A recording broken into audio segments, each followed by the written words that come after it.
Hi all, Brad Wright here from the Single Malt Whisky Club, and today I am joined by a couple of the fast becoming the rock stars of the Australian whisky industry. These guys are pumping out some fantastic whisky. I know a lot of you out there know exactly what I'm talking about, so it's no surprise when I use all these superlatives.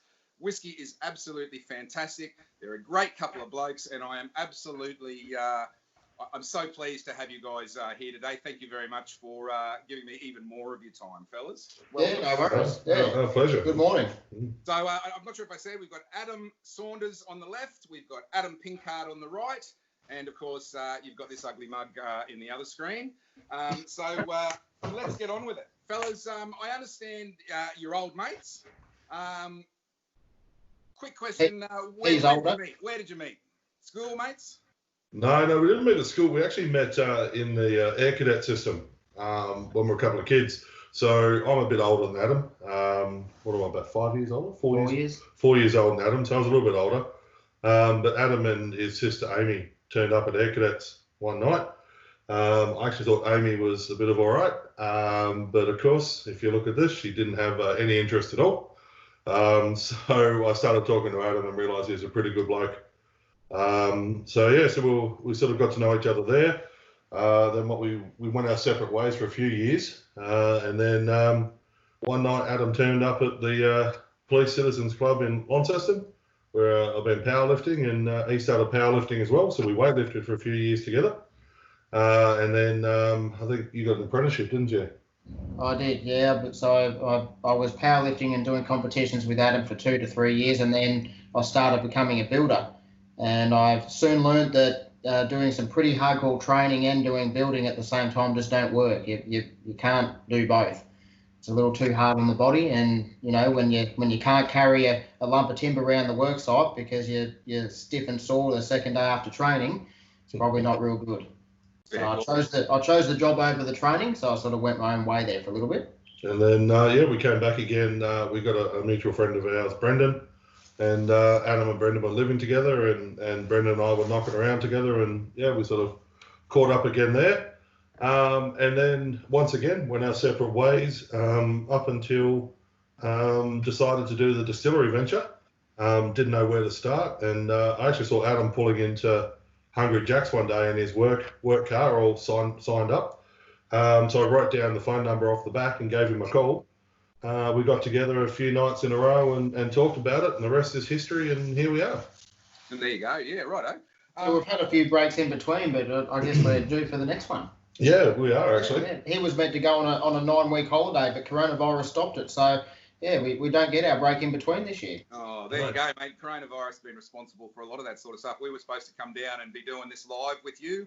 That's right. To having a bit of a session with you guys, drinking and checking out your casks you got there. But the day, as you know, the day after we booked our tickets, they closed Tassie down, and we're still waiting on our chance. We'll be down there as soon as we possibly can. As soon as the restrictions leave, mate, we're coming down for a drink, and we both can't wait, mate. Sounds good.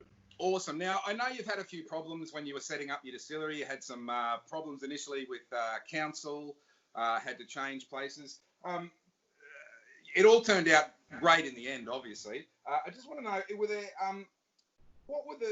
there any give-up moments for you? Was there any stage you just thought, oh, really, I just want to pack all this in? Or was the drive to do what you're doing so strong that it never even crossed your mind?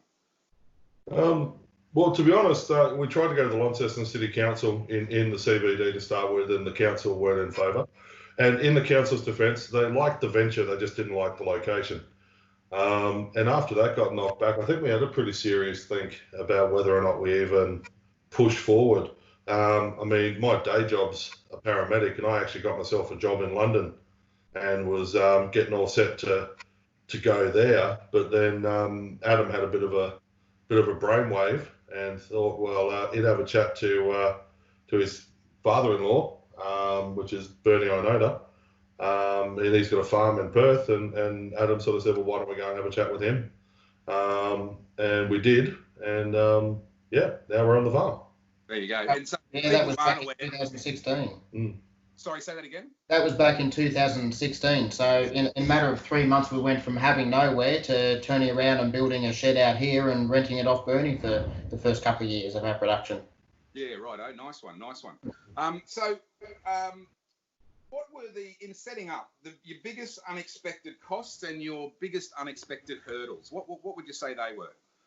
Well, Adam was in charge of the project and the building, so he's probably better to answer that one. It's all as a young, naive person that hasn't sort of gone through the infrastructure of a major size distillery. It was a massive learning curve when you start looking at all of your waste product treatment, your spent grain, your cooling systems, your heating systems, all of these sort of things. It's all very well to just get a couple of people to give you a quote on putting the stills in and some burners underneath or some steam systems in place. But there's all the other things that all come off it, and they were the ultimate surprise, sort of going, well, gee, this is quite an expense here to cope with the size system that we put in back in 2018. So when we did all of the upgrades, that was where you sort of found out, well, to cope with what we've planned to do, it's all those offshoots that sort of add up. Right, sure. Yep. All right. Well, tell us a bit about the setup itself. What you've got there at the moment. Well, actually, why don't you tell us how what you started with your setup, and then what you've evolved into now? Sure. Well, the very first still that we had was a 100-litre still made by Colmark, and that was a bit of a R&D still. And we sort of toyed with the idea of just sort of keeping things fairly small. But fairly quickly we decided we'd sort of, I guess, use the Lark influence. And I think you'll find the vast majority of distilleries in Tasmania can sort of trace some kind of influence back to Bill Lark and the Lark setup, and we're no different.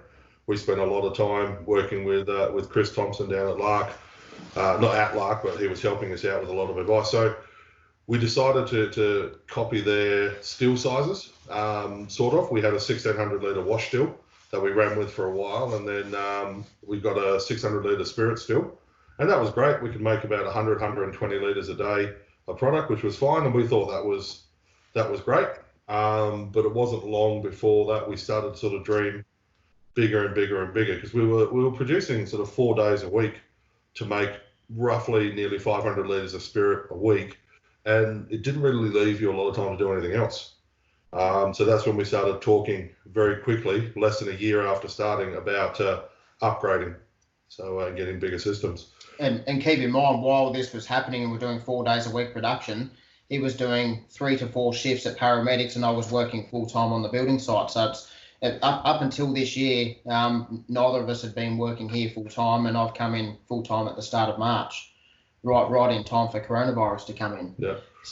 So we basically did our first, so from the start of 2016 when we first got going, well actually 2014 when we started the idea, 2015 when we tried for Launceston, 2016 when we started out here, right up until March 2020, everything was voluntary. We put in thousands and thousands of hours for free, and it's probably the only reason why we survived. And then this year, Adam took the plunge, and it was a big plunge to give up steady work to come on full time, because we just couldn't do it voluntary anymore. We just did not have enough in us to keep working our jobs and to try and run this place.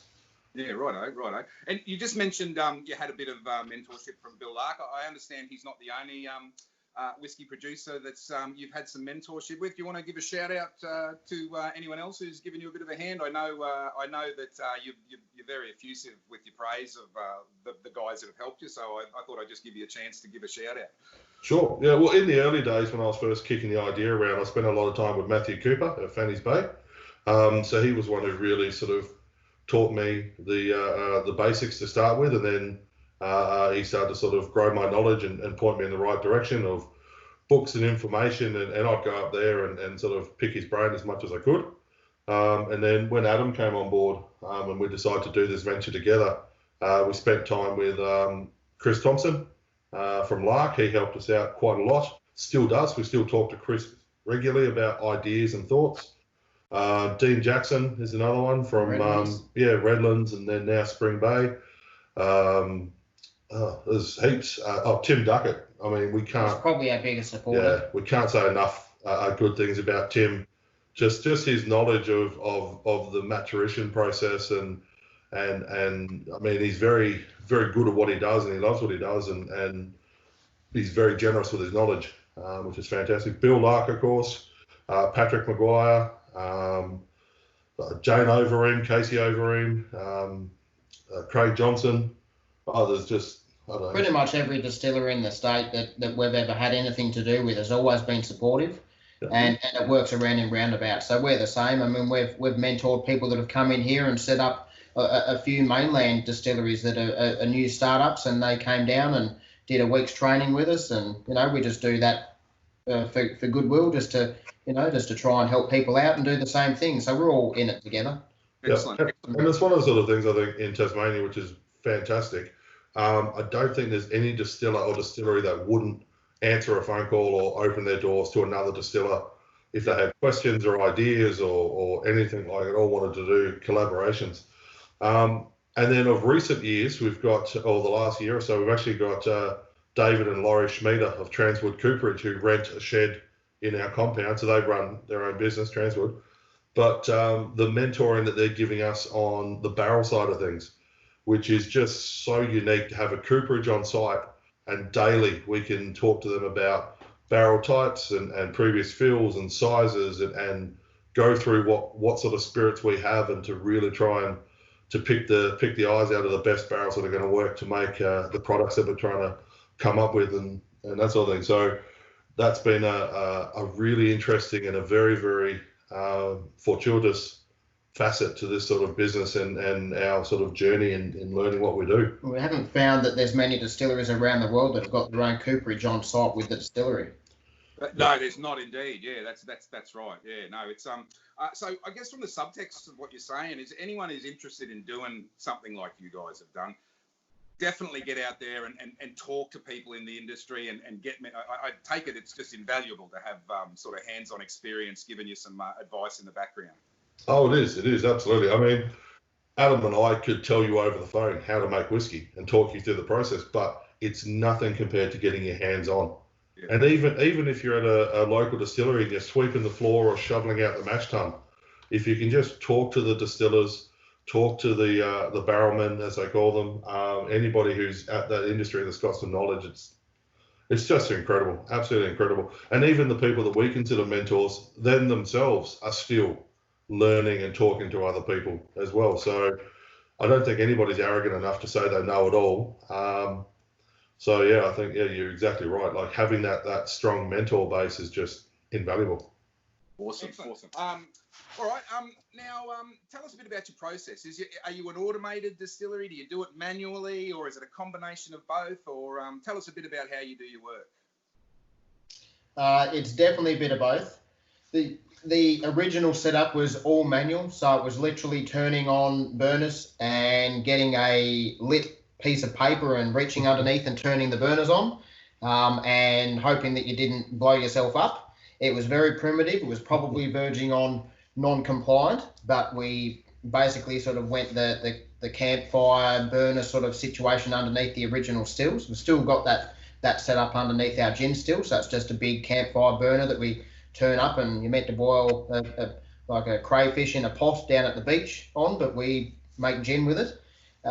When it comes to the larger stills, the spirit still and the wash still for whiskey production, we actually have semi-automation. So we have steam valves and heat exchangers and everything for the heating process, but it's controlled by valves that are all actuated and go back to a PLC, so to a touchscreen control system. We still have overall control, but when it comes to making any cuts, that's a physical thing. So on the spirit still, it's still to the point where we're standing there doing the tasting by hand and physically swapping the hose over to the different vessel as needed. Yeah, right. Okay. Yeah. And then when it comes to the mashing side of things, everything's pretty much manual there, except we do a 1.8 ton grain bill. We make about 7,200 litres of wash, but the mash tun's got a rake in it this year, because trying to sort of stir 1.8 tons of barley in a mash tun by hand isn't really an option, so we have a rake. But apart from that, that's all manual. So speeding up and slowing down, transfer pumps is done manually. as we sort of check the specific gravity to make sure we're not drawing off too fast, and then we're not draining the underback and causing any kind of a vacuum underneath the grain bed. Okay, yeah. On that side of things. And that's so. But as the actual sort of production side of things, we generally have 3 recipes. So we run a heavily peated, but nobody in Australia makes peated barley on a commercial level, so we have to buy that in from a supplier in Melbourne who gets it from Scotland. We do our estate barley because we do grow our own barley on the farm. Last season we grew about 200 tonne, which will be enough for 2 years. So we do our paddock to bottle estate, and then that gets malted about 45-minute drive away at Joe White Maltings. And then we have our signature, which is a bit of a unique blend that we came up with. So that's got a Beechwood smoked out of Germany malted barley, a Joe White dark crystal malted barley, and then the Joe White Pilsner malted barley as well. So we use a combination of those 3, and we use different yeasts in each one because we are trying to sort of get a unique flavour profile. So I believe later on when we have a taste of the product, that's our signature grain bill that we did on the old system using the direct fire 1600 litre and 600 litre stills. Okay, yep. So while we're speaking about that sort of stuff, you've already done one expansion. What plans have you got for further expansion in the future? Is there any specific aspect of your that question? I mean, the short answer is sky's the limit. We're not going to be satisfied till we're in the ground and 6 feet under on size. I mean, whether or not we get there, the ultimate goal is I think for somebody in Tasmania to put in a large Scottish size distillery. And one day we're hoping it was us. We're hoping to be able to put that on this same farm. Yeah. So aim up to do 2 to 3 million bottles a year. Or more. Wow. Or more. So that's that's the target goal. That's to be having something that you drive down the road and people are near crashing their car because they can't believe the sheer size of the infrastructure that we've got here. That's sort of what we dream about. Well, we're very lucky. And it wasn't by design. We'd already decided to come here before it happened. But the state growth put the A1 Australian National Highway. They did a bypass literally right through the middle of the farm that we're on. So we where we'd like to build a new facility is literally roadside to the highway, which would be absolutely fantastic. So, but we're not naive. We know it's not going to happen tomorrow. It might take 15 or 20 years, but you've got to have a big goal. So exactly. No, that's fantastic. And so I was about to ask the question you just answered. So your aim for output eventually is what, 2 or 3 million bottles a year? Is that's what you're hoping? One day, yeah. More, really. Yeah. Well, we don't think that anything under 1 million bottles a year is really a viable sort of amount if you want to push export internationally. Sure. If you want to get it around the world, and our dream has always been that we'll fly to a conference or to a business meeting or just a leisure trip somewhere, and we'll walk into a bottle shop or a bar and walk in and see one of our whiskies on the shelf. Wow, that's the dream. Yep. That's a great dream. Yeah, that's awesome. It's probably what everybody else dreams about as well, but the simple fact is that we're going to push until we get there. Fair enough. I was speaking when we went back before. You were talking about in the early days lighting up your boilers with thing like that. That sort of reminds me a bit of the old, your classic moonshining setup. You see about. I actually got a message last night from a mate of mine in the States who does a little bit of moonshining, and he had a great question. He wanted to know, what's your favourite part of the process? Now, he talks about, the mashing, the wash, the distilling, the bottling, all that sort of stuff. But his favourite part is watching the drawing the starch into sugars in the wash. He describes to me when he does it with the corn, you get like a cream corn texture. He adds, whatever he adds to it to change it, some malt and that sort of stuff. And he says it's a visible change. You can watch it go from like a cream corn texture, and then in seconds you've got sugar water. And he said that's, to him, he's actually a science teacher as well, so I can see why that appeals to him. You've got that real visual. Is there a particular stage apart from tasting your product in the end that is your favourite part of the process? My favourite part is the day after we've pitched the yeast on a really, really healthy wash. or in the wort, and we've pitched the yeast, and the next day you come in and you can smell the ferment going with the CO2 and just the brightness of it, and smells so sort of fruity and vibrant. And I guess that's my favourite part of the basic production. And then in the distillation process, my favourite is making the cuts, standing at the spirit still, and actually getting to see the product coming off that you've worked hard to get to. Yeah, right. And I guess those cuts really come down to, that's where the experience comes in too. Well, that's the artistry. So everything else, I mean, there's a lot of science and art behind the mashing and the wash to actually get a good clean product coming over. The wash runs, the first distillation, not so much. I mean, you basically put it in the still and boil the guts out of it and carry across what you will. Whereas the spirit run, that's really the art where you get to put your heart and soul into it. Okay. Yep. And now, a sad few of our members got to taste the 20 litres because we had the Kahlua and the Buffalo Trace. One of the overriding questions we've got from our members is, when are you doing another Kahlua cask? Well, I think we're very soon we'll start doing that, and we'll look at doing some larger formats. So that was a proof of concept for the virgin oak as well as the seasoned cask. So we had pre-seasoned it and done the soaking of the Kahlua in there for 9 months or something like that. Yeah, bit about 9 months. But I think we'll do it in larger format. Mate, I think it would pay to do it in larger format. The feedback we've got has just been absolutely awesome, and I think we didn't even get to enjoy it ourselves. We didn't even have a single nip worth left over. The last little bit went into the bottles for you. Well, I got two answers to that. I heard you rang out your filters to get 40 or 60 mils for you to try. You told me. Look, it's absolutely fantastic. And as soon as these restrictions lift, mate, we're bringing a bottle down for you. We'll drink a bottle of it with you. So, I just think it was an amazing experiment. I mean, and it's just, Kahlua is one of those drinks that a lot of people think appeals to the ladies, and maybe that's a good thing. That a lot of people trying to do something that's just unusual. I think.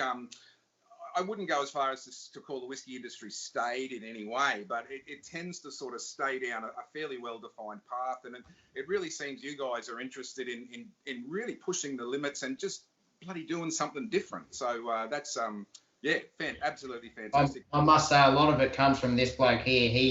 He rocks up probably 10 times throughout a single week, and we'll go, I've got an idea, and a lot of them are good, but sometimes I just go, oh, really, another one.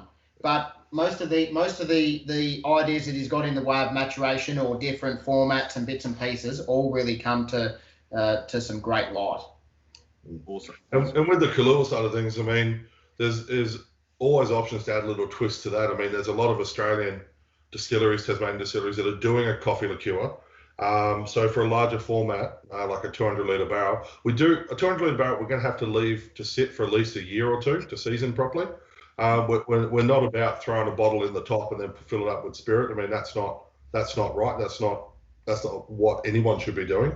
We were talking about it before, about possibly trying to find someone who's doing a good coffee liqueur to really try and keep it Australian. So I mean, the Kahlua was great. It was easy, simple. You could do a quick experiment, but now that if we're going to do 1 or 2 or 3 actual larger format casks, we'll try and keep it true to Tassie or Australia and find a good coffee liqueur product and do it that way. Or we might even make one ourselves. I mean, coffee liqueur is something that we might even just make up, a couple of 100 litres ourselves so we can season a few barrels. But we're always sort of looking to do different bits and pieces. I mean, Adam came up with an idea of taking a barrel down to the beach and playing with it in the salt water, dressing up in suits and all sorts of stuff. Get some of our friends with drones and cameras and do a bit of a promo. But the idea behind that is to actually fill up a barrel with some seawater for a couple of days, drain it out, and then fill it up straight away with some peated spirit, and just see whether or not something like that will work. My brother does a lot of home brew. We gave him 3 20-litre barrels that had whiskey in them, and he's doing some sour beers. with a bit of fruit. One's a raspberry, one's a pineapple, one's an apricot, I think. I could be wrong. But when they've matured, which I think's got about another 4 or 5 weeks to go, we'd like to fill those back up with spirit, just to see what happens. Because, I mean, 20 litres, you know, it doesn't really matter if it doesn't work, but it's just sort of trying to keep that, I don't know, that creative sort of thing going. Keep on having something different coming through. I mean, you were saying before about the whiskey industry is potentially getting a little bit sort of stale. I mean, the Scots and the Irish and the Japanese to a lesser degree, so even the bourbon industry, they're kind of bound by tradition, not so much of the industry, but tradition of their distilleries, and they do things the same way. We're very young in Australia. We're very young with us, so we're not bound by a lot of those bits and pieces. So, I mean, I always use the analogy, like the old school single malt is kind of like Test cricket, and we're trying to do 2020. So, you know, something a bit more flash, a bit more colourful, a bit more exciting, but just as good, just as entertaining. Well, now you've divided your fans that like the cricket now. About Test matches versus 2020, but we'll stay away from that. Fantastic. So this month, the Single Malt Whisky Club, we are featuring as our malt of the month. We're very excited to have the first of your slosh cask technique. We're doing a Pinot/bourbon slosh cask. Weird name, but the proof's in the pudding, and I've tasted it. It works. Can you, in your words, just go through how the slosh cask system works?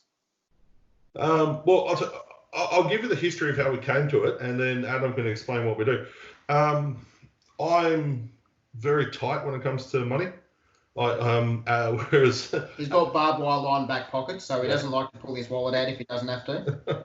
I shouldn't say that. He's very generous, actually. Well, about some things, like, I don't know. I try to be a little bit more fiscal, but when we first started, like a lot of people, we were using 20-litre format barrels, and they can vary in price from $300-400 to $500-600, depending on who's making it and what the previous fill was. Sherry's more expensive, Pinot, bourbon are fairly cheap. And we were looking at it thinking, well, if we aged 100 litres, we could either put in a 100-litre barrel and it'd take roughly 4 to 5 years, or we could put it in 520s, which is going to cost, you know, if they were, I don't know, port barrels, it's going to cost $2,500 just for the wood, which, you know, for 100 litres means you're adding $25 per litre to your production cost. Yeah. So I was cooking one night and I was doing a red wine reduction, and it sort of came to me that surface area is key. So I came in and chat to Adam. I said, well, what about if we only put 40 or 50 litres initially into a large barrel and just leave it on its side, so it had that much bigger sort of area.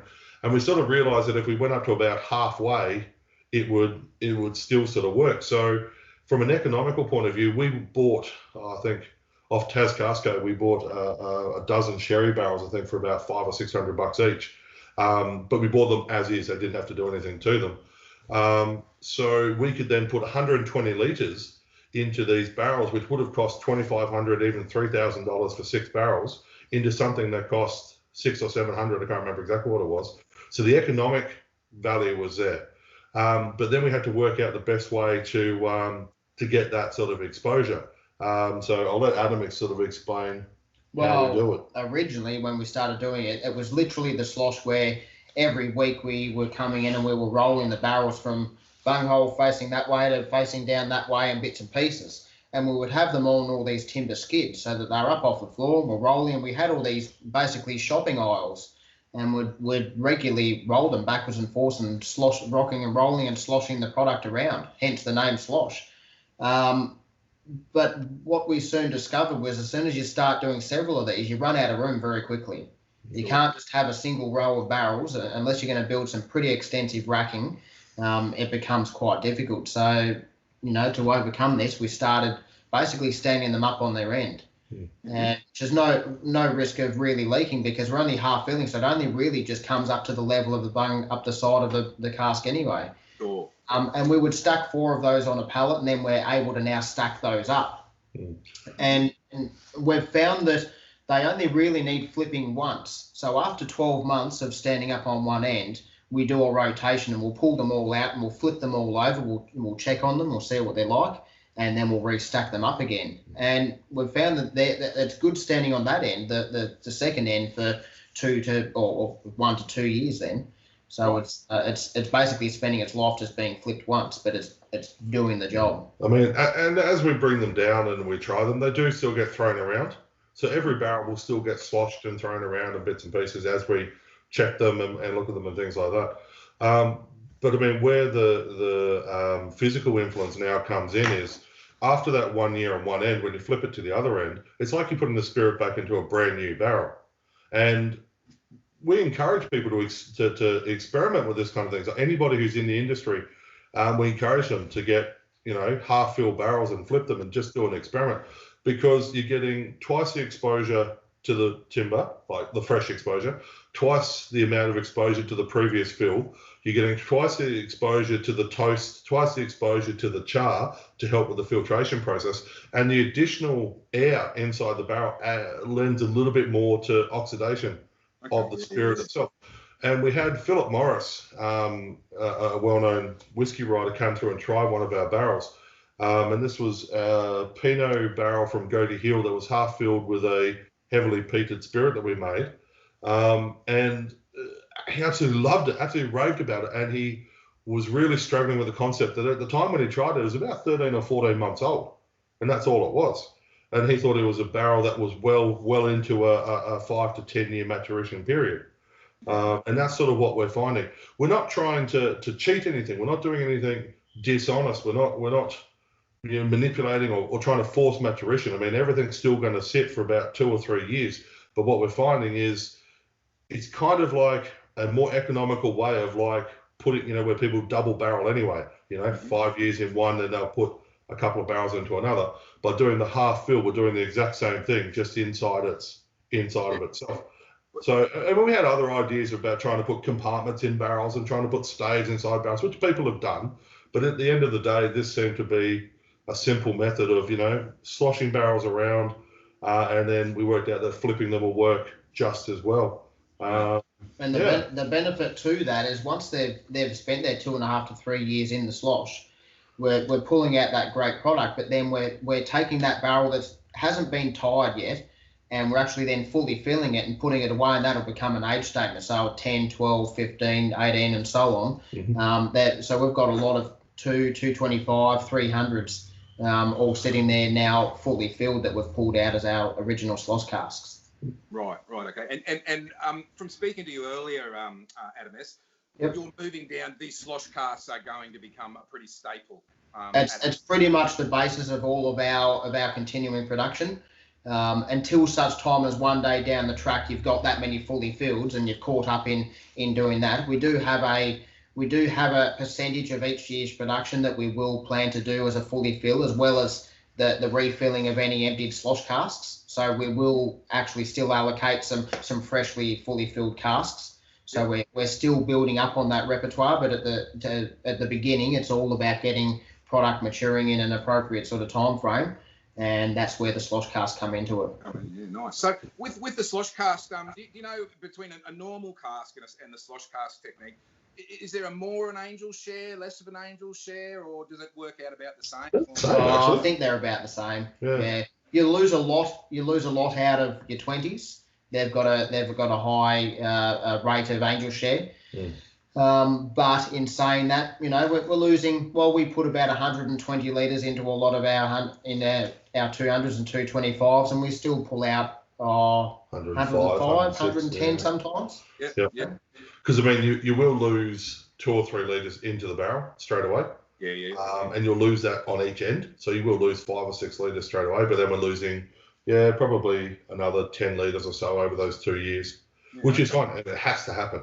I mean, you've got to have that angel share for the barrel to work. Well, that's right. No, and I guess you guys, look, you're joining some big names with this experiments that you're doing with wood. I mean, we've seen the Ardbeg grooves, where the groove, as I understand it, they were grooving the inside of the car. And then there was Amaret with their, was it Spectrum, where they had the different staves, different types of staves made up into a cask, and that's all, fairly sort of groundbreaking, interesting stuff, and no less or more so than what you guys are doing with this slosh thing. I mean, the proof's in the pudding. I've tasted it. You guys have tasted it, and people who know what they're talking about have tasted it, and it seems to be spot on. I think you guys need to either trademark or patent this method, mate. And, I think we might struggle to do that one, but yeah. There you go.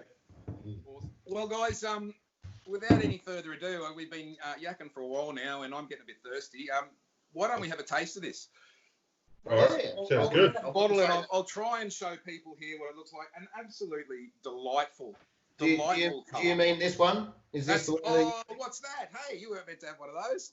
Yeah, I'll swap you. Yours looks a bit fuller than ours. Yeah, I know. There's only one person drinking mine. There's two. Awesome. So I've got a glass here, mate.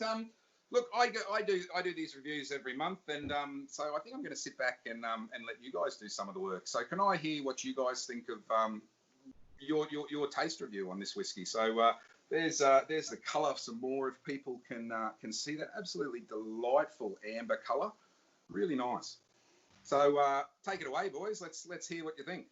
Well, we'll let the master go for it. Well, he's not here, so He's got the nose of a greyhound, so he'll be able to decipher all of it. I got the looks as well. So.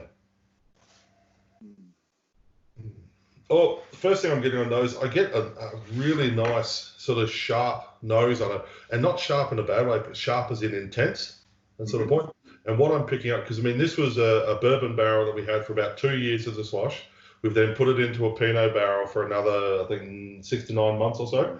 And the first thing that I get on the nose is that nice, sharp Pinot influence, which is sort of known, I guess, when anybody does the Pinot whiskey. So it's got that nice sort of dried fruit, that kind of sultana-y, raisiny sort of Pinot classic sort of thing. And it just sort of just hits me straight away when I sort of first have a good smell. Sure. Yeah. The only thing I can add is I just get a little bit of sort of caramel pie sort of a flavour in there, or nose in there as well. But I'm certainly with you. A lot less vanilla than I was expecting. Being half out of the bourbon. I have found once you sort of swirl it around and aerate it a little bit, it does really open up with a bit more of that sort of toffee vanilla sort of nose about it. And I guess with a bit of couple of drops of water in this might even open it up. Absolutely. Oh, yeah. A couple of drops of water are fantastic on top of this. And, I mean, that's one thing that we like to do. I think we've only ever released one whiskey under 47% because we like big, strong flavours, but we also like people to be able to add that little bit of water if they wish and sort of bring things to their own enjoyment. Because as anybody who drinks whiskey knows, your flavours or your palate will change every day. And so it's always nice, I think, to have a nice, big, strong, bold whiskey that you can add 1 drop of water today, 2 drops of water tomorrow, or even add a drop, as you're working through, a couple of fingers of whiskey. And if you're looking at my fingers, a couple of fingers are quite a decent brand. You can't drive for the rest of the day on his fingers, but. I look forward to getting down there and having him pour me a few drinks. All right, Adam S., let's hear what you think of the palate. Right, well, I better try it. Better try it. Slange var, guys.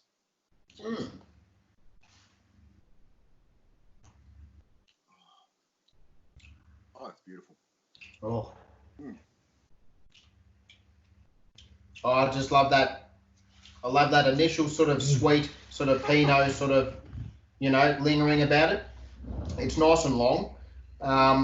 It does sort of come down shrink in around the sides of the palate, but I don't have an issue with that. And I just love that that nice sort of toffee finish. I mean, we've had this sitting here opening up for a little bit, and it's got a real nice sort of, vanilla-y toffee sort of finish on the front of the tongue.